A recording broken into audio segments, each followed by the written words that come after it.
So first question would be, do you remember the first time you heard metal music? Well, I grew up with parents that actually listened to all kinds of music, and heavy music was also part of that, like Deep Purple probably is the first heavy band, I guess, I heard. Probably when I was really young. And also there's this album called Wars of the World by Jeff Wayne, I think it was. That was pretty heavy, and then I was like 4 or 5 years old. So I think that was probably my first encounter with heavy music. It's not heavy like metal, of course, but it's not pop music either. What was it in the music that got you hooked, in rock or metal? What was the thing that you were really gravitating to? Well, I felt it was more storytelling than the pop music that I was used to. And because pop music is always, it's more like light, of course, you have a little bit more sad songs, but it's not like the danger and the tension is more in metal, something that because that's life also. It's like it has different layers of colors and feelings, and that I think is more represented in metal than it is in pop music, for instance. For sure. Do you remember their first touch with something that could be called like symphonic music or music like that, what you're kind of doing now? Well, I think Jeff Wayne, is it Jeff Wayne? Yeah. So it was kind of the soundtrack. Yeah, it was a sound. Yeah, it was like ELO also. I grew up with ELO a lot. My God, my parents had the whole thing, and I got it myself when I grew up and finally had the money to buy all of their CDs. I did. So those are the first footprints probably in the orchestral part that is in combination, of course, with more melodic stuff, Yeah. Do you remember your first band? What was it and how did you join it? My first band, my own band, of course. Oh, well, it was in school. I was 11 years old, I guess, going to middle school. And middle school is in the Netherlands when you are turning 11, 12 years old. So, but probably it's different in different countries. Or secondary school, probably. Anyway, I was 11 years old, and we were in music class, and everybody had to talk about music. And then I discovered a lot of people in my classroom actually who were able to play an instrument, and we just got together. It's like, okay, you have to do a project now, play some songs, and then we ended up being a school band for the first time. But it was fun. It was really fun doing that. How did you pick up singing? Was it something that you did as a child, or did you find it maybe later as a teenager? No, it's something that I did on a very early age. I was, I think, 4 or 5 years old when I got my first recorder and a microphone, and me ending up in front of the mirror singing along with my favorite songs. And that's how it started. And just loving to sing, actually. And later on also was curious about how people would respond to that. So, yeah. It was something that I always did, and just made me really happy to do so. So I just explored it more and more. How did your parents react when they saw that you have this new kind of interest in music and singing? Well, they liked it, that I was joining bands and forming bands as well. But they never thought it would take the turn that it has taken, of course. Me neither. Nobody thought in the Netherlands anyway, like if you're doing something with music, that it will be something that you do for like a daytime kind of thing, like a full-time thing, like a job even, so people are always asking when you're saying, I'm in a band, okay, well, what's your real job? Well, that is my real job, actually. So you had, like you said, you had some other bands also, and you were singing in a band called Casino. Did I pronounce it? Yeah, that's perfect. Yeah. What do you remember from those times? What did you learn from that experience being? Well, actually, there was a cover band, and it was supposed to be Karoshi, which is like a kamikaze kind of something. I don't know. Our guitar player came up with that, and then it became Kurshiro somehow, which is also something based on something Japanese, I think. Anyway, but it was a cover band, and I wanted to really... What I learned from it is that if you're really a cover band, you can try to make... You really need to have people in the band that wants to make their own music, and these guys didn't want to do that. They just want to have fun, and which I learned a lot from, and I had a lot of fun with them, especially because I was 14 when I started with them. And they were a bit older than me, like 19, 20. And they really got me into bands that I never heard of, which was an amazing experience. But then next step for me was like, I want to write my own music. And they said, well, yeah, but we love this music so much and we don't want to write our own stuff. And which was a pity in a way, because we had potential, to my opinion, also because a lot of talented people in there. But in the end, I met Robert because of that, and he was making his own music. And that's how With Invitation started, because one thing didn't lead to anything. It did lead to something else, a different band, different people. Did you always want to do like own music from the start, or were you just happy singing anything? Well, in the beginning I was happy singing anything because it was just fun to do so. But also in an early age tried to make my own melodies and lyrics. I remember seeing Riders in the Storm. And and I was like, oh my God, he's a poet. I'm gonna write my own stuff. And then rushing up upstairs, I can really remember that moment that I wrote something, and I even remember certain lyrics that I wrote actually. So it's that was something exciting, and I remembered it because of that. So like, okay, the realization, like, okay, this is the moment I can do this. How hard can it be? Yeah, you were talking a bit about the Doors here, but did you have any like other sort of vocal idols or lyric idols than Jim Morrison? Did you have any like influences as a vocalist when you started out? Well, in my early days, when I just discovered music in general, like I said before, my parents were listening to all kinds of music, and but I fell in love with something that didn't listen to, and that was actually a musical which was called Grease on television. It was the movie Grease what came out, and I saw that 1,000 times. I know every song word for word. I can sing along with everything.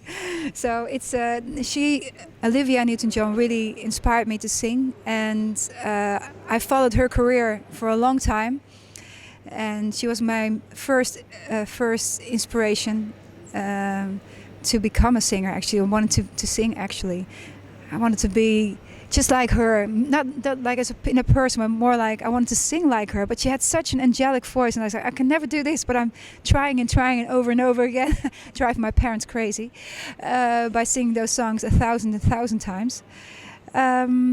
And after that, when I grew older, it became more diverse, like Janis Joplin.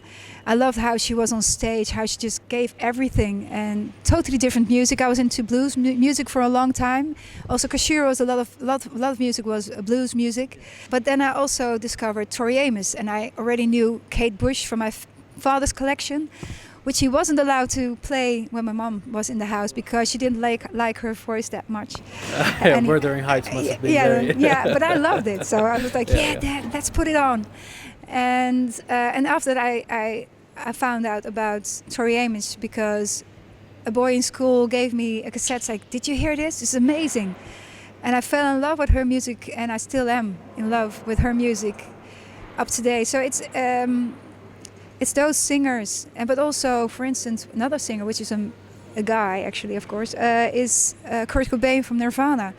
And what the people have in common that I loved so much, while being a teenager especially, was they gave everything on stage. You know, Janis Joplin, or it's Kurt Cobain, and everything was about emotion, and that's something that triggered a lot in me, because everything I do starts with emotion for me, and I try to reflect it in emotion. So it's for me, that's the essence of music. So you would be open to go if they did like a Grease production to go maybe sing a part in that. Yeah, you know, it's not like the real thing. For me, the only real thing is with Olivia Newton-John, to be honest. Okay. But I'm happy to sing along, of course. Yeah, exactly. And then when these Within Temptation and all this stuff kicked in and you had your first tour, what sort of memories do you have from that tour? Oh, the first tour. I guess it was with label mates from DSFA. And we had a great time. We went through Europe. It was also a first realization that it's hard work, because we were touring in a very basic way in a tour bus that was actually a city bus that was transformed into a tour bus with holes everywhere, trying to close them with duct tape and stuff like that. And air conditioning's not working, heater's not working, nothing working actually, breaking down halfway during a tour, those kind of things. But having a lot of fun. not knowing where it would lead to, but just having the experience itself was already something that made us feel very rich and happy people. How was that for your voice? Did you encounter any problems because now you're suddenly doing tours and singing a lot live? I've never had a lot of problems with my vocals, except for one tour that we did with Paradise Lost. And I lost my voice for the first time, and it was due to a virus on my vocal cords. And that was something that was hard for me because I really wanted to play, and we had so much fun during that tour. Also because Paradise Lost was one of the bands that we listened to while, discovering our own style and everything, and they were a source of inspiration as well. So it was really cool to be on tour with them. And then losing my voice was the worst thing happening to me. I've never had really much trouble so far, but getting older, it does get more difficult physically also, because it's more like you need a lot of energy to perform well. And so we have a little bit more days off than we used to. Normally we would be performing 5 days in a row and then have 1 day off and go again 5 days. Now it's like 3 or 4 days playing and then have 1 day off and then go again. So. Oh yeah. Did you get any advice from anyone on how to keep doing, how to be a singer on tour, because you tour so much? Did anyone give you advice on your voice and how to save your voice and your physicality when it comes to tour?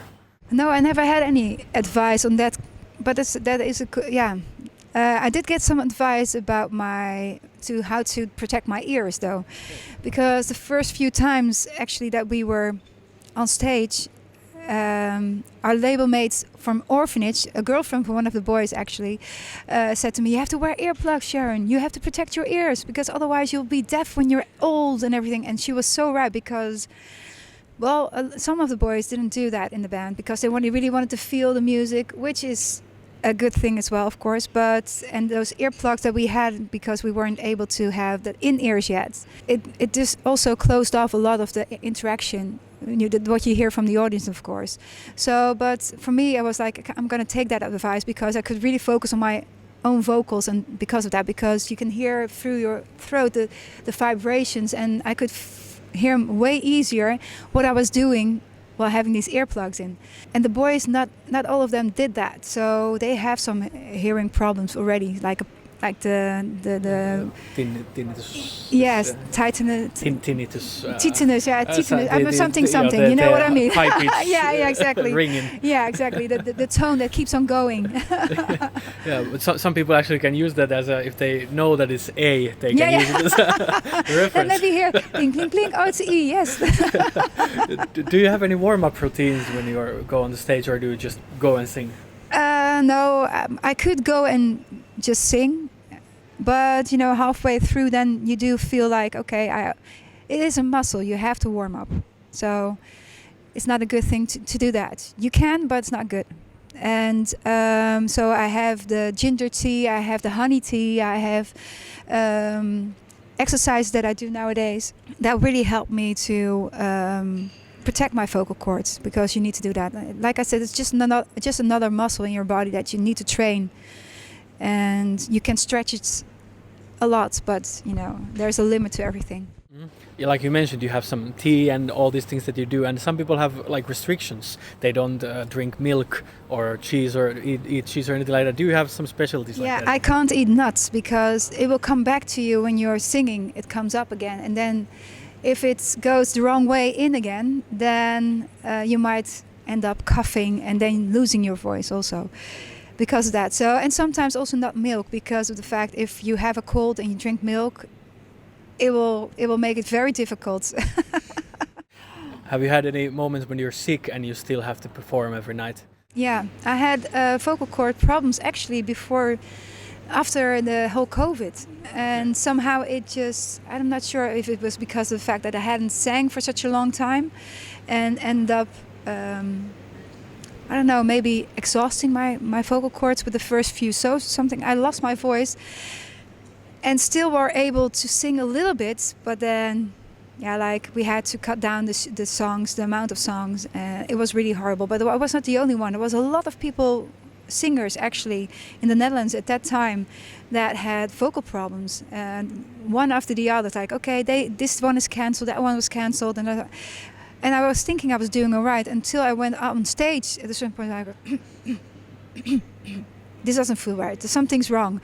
And I came off and I felt like, okay, I really need to have some medicine because this is really going to be difficult for me to sing the next few days. And I had like 3 shows in a row. Oh, wow. Yeah. But you made it through, so. I made it through, but with a lot of sweating and going like For this on sure. stage. Yeah. Well, Wishful well thinking. Done. Yeah, well done.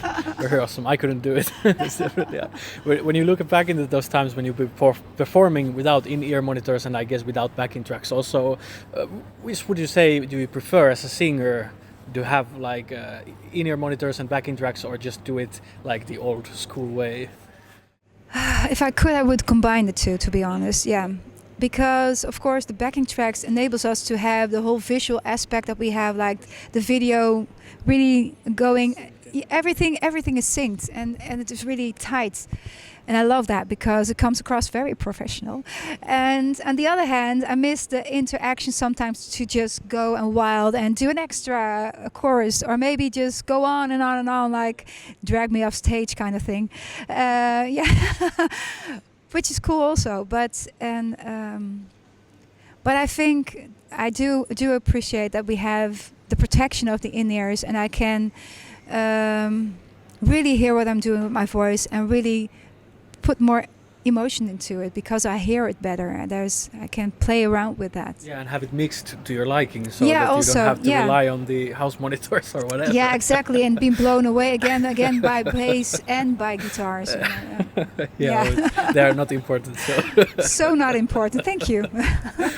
Do you have like album within your own discography that you can clearly see that now there was some improvement in your singing, your technique, your voice? I think my voice became more diverse over the years. Maybe also because we tried new stuff, and tried to figure out what sounds the best for the song, and then just Sharon, try it, and then go do that, and then I had to adapt and to try new stuff because tonalities changed a lot throughout the time, and technology has changed a lot throughout time. I just had to adapt, and I do think I grew from that also. Robert's always challenging me, Sharon, I can't sing this tonight. Yes, you can. Just do it. And it's like, okay, I'm going to try. And then ending, oh, actually, it did work. Yeah, sometimes they are good there. Yeah. Then. You also have a new album, Bleed Out, coming out. Was there something there vocally that you did maybe differently or that you consciously improved or changed from the previous? Well, especially with the last few songs that we wrote for this album, we were able to go lower with the guitars even than ever before because of technology, and it enabled me to have a different kind of vocals, like on Bleed Out, and started experimenting with that again. Like I didn't want to have like a normal way of singing. I wanted to have more whispery kind of vocals. I mean, and then. At the next moment, I could sing like really full out and then have that balance of soft and heavy and intense in one song instead of having everywhere the same kind of voicing. And I loved actually doing that on this album. It was possible, especially because of the changing of tonality. Yeah, and how, like you were saying a little bit about that there, but how do you compare yourself as a singer on live situation versus studio? How much does your technique shift there, and how much more freedom do you think you have on the studio versus on a live situation? Well, a lot of times when I am in the studio, I sing it for the first time, and then it becomes what it needs to be. But when I'm on live, I can variate on it, and I feel more comfortable with singing everything, and I know everything already. So then it becomes like interesting to variate a little bit and to be more relaxed in that also, because when in the beginning it's like time, Sharon, we have that amount of time to record this song, and you do it the way it's supposed to be, and then afterwards you think of things that you could have done as well, and then you do that live. That sounds very good. And you also have a side project, My Indigo. And how would you say that that differs from Within Temptation for your vocals? How much does it there? Is there a difference? It's more intense because I have to sing all the time. Like, meaning I also do sing all the time with meditation, but there's no guitar solos or anything in there. So it's a lot of way more singing. And for that reason, a little bit more intense even. So, and it's more open. So, like, we have this wall of sound with meditation, and then when it becomes a little bit more open sound, you hear everything. So you're more vulnerable, and yeah, you need to be. You're gonna hear everything. So and I love that because that's also why I love playing the song sometimes acoustically. But to do that all the time, it's kind of exhausting as well, because you really have to focus even more, to be honest. Is it hard to find that space you mentioned that you have a lot of time you're not singing on Within Temptation, but is it hard to find your own space when you have so much stuff coming out and then you have to also sing on top of that? You have guitars and symphonic elements and whatever. Do you find your place easily there? Well, I do think a lot of things get lost because of the wall of sound, of course. But that's what you get when you have synthesizers and guitars, and then my type of voice especially, which is not like a huge big voice, it's like it's not a it's a little bit smaller, thinner kind of voice, more fragile, I think. Yeah, so that is finding your place in the right moment and taking that moment also to really come out best. So we have to make the arrangements suitable for that sometimes as well. But I do think sometimes my voice really comes out best with the acoustics. Do you feel that was the case because you have released some like newer versions of older material in a new setting? Did you find that now you found something for your voice that you didn't originally in the song, like a place or a way to sing it better? You get the chance to reinvent it again, and then sometimes you do that, and also, but that also because sometimes the songs are so different from each other, the same song, that when I'm doing the real version again, it's like, what tonality again? Where was I? That you mix them up a bit sometimes. Then finally, what would be your advice to some young vocalists watching this and keeping you as their idol, and they want to do this also, sing tours and do what you're doing basically? What would be your advice for that young vocalist? If it's really like you want to do this like a full-time thing and you're very serious about that, then don't sound like anyone that you like, but try to find your own voicing. That will make you stand out, of course, and do your own thing. Stay close to what you love doing, like the music you love, not because it's popular or anything else, but also try to be, it's a lot of things. Try to be something that's not out there, because then you'll stand out and you'll have your own voice and your own identity. I think identity is very important.